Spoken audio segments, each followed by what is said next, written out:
ভগবানের ব্যাপারে একটি সুন্দর কথা আছে যে ভগবান যে কেমন লীলাধারী, তাই না? যখন আমরা ঈশ্বরকে বলি, হে ভগবান, আমি কি করে তোমার কাছে আসবো, আমি যে অনেক পাপ করেছি, তো তখন ভগবান যে কি হয়ে যান, তিরুপতি বালাজি নিজের চোখ বন্ধ করে নেন আর বলেন, আমি কিন্তু কিছু দেখছি না, তুমি কি পাপ করেছো, তুমি শুধু আমার কাছে চলে আসো।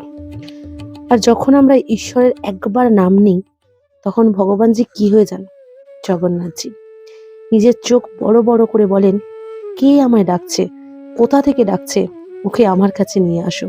আর জগন্নাথজির হাত দুটো কেমন সামনের দিকে যেন মনে হয় আমাদের আলিঙ্গন করতে আসছেন। যখন আমরা ভগবানের কাছে যাই, তখন তিনি নিজের হৃদয় থেকে কৃষ্ণ প্রেম পদার্থ বের করে আমাদের হৃদয়ে বসিয়ে দেয়। কৃষ্ণ প্রেমের আর এক নাম। আমরা জীবনের এতটা সময় সংসারে দিয়ে দিয়েছি, শুধু কিছুটা সময় কৃষ্ণকে দিয়ে দেখুন। আপনার ওই কিছুটা সময়ের বদলে ভগবান আপনার সাথে জীবনে কখনোই ছাড়বে না।